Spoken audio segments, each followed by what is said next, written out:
Pemirsa, puluhan siswa semarakan Market Day bersama menjual sejumlah menu makanan kuliner, kue-kue, minuman, dan pernak-pernik di Sekolah Dasar Islam Terpadu atau SDIT Muhammadiyah Kecamatan Banda Sakti, Kota Lok Sumawe. Siswa dengan sikap mandiri dan gotong royong diberi kebebasan untuk mempersiapkan lapak, memilih dan menjajakan barang dagangannya. Puluhan siswa semarakan Market Day bersama menjual sejumlah menu makanan kuliner, kue-kue, minuman, dan pernak-pernik di Sekolah Dasar Islam Terpadu SDIT Muhammadiyah 06 Kecamatan Banda Sakti, Kota Lok Sumawe. Suasana halaman sekolah yang biasanya sepi berubah ramai, semarak lapak-lapak penjualan, para siswa menjual sejumlah dagangannya. Kegiatan Market Day diselenggarakan sebagai bentuk perwujudan dan aplikasi penguatan pendidikan karakter di sekolah, menanamkan nilai religius, kemandirian, dan gotong royong. Dalam nilai religius, para siswa dilatih untuk melakukan nilai-nilai kejujuran dalam proses jual beli sampai dengan laporan perolehan hasil, wujud sikap mandiri dan gotong royong, yaitu anak-anak diberikan kebebasan untuk mempersiapkan lapak, memilih, dan menjajakan barang dagangannya.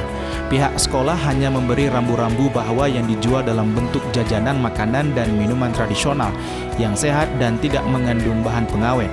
Kegiatan ini berupa belajar menjual berbagai hasil karya peserta didik, utamanya dalam hal kreasi makanan dan minuman. Tujuan ini adalah untuk menumbuhkan, mengembangkan jiwa wirausaha bagi anak-anak didik kita.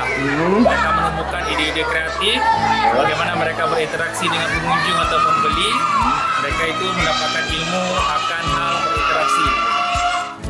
Kegiatan ini tentunya sangat bermanfaat untuk bekal nanti setelah lulus.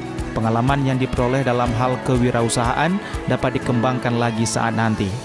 Penilaian juga dilakukan untuk stand-stand terbaik dari segi bentuk, keunikan, dan hiasannya. Jadi mereka punya kepercayaan diri. Misalnya mereka di sini dilatih untuk menawarkan barang, menawarkan ini mereka punya kemampuan, punya rasa percaya diri untuk menawarkan barang jualannya itu. Jadi mereka punya suatu kemampuan, soft skill itu yang kita harapkan, mereka memiliki rasa percaya diri.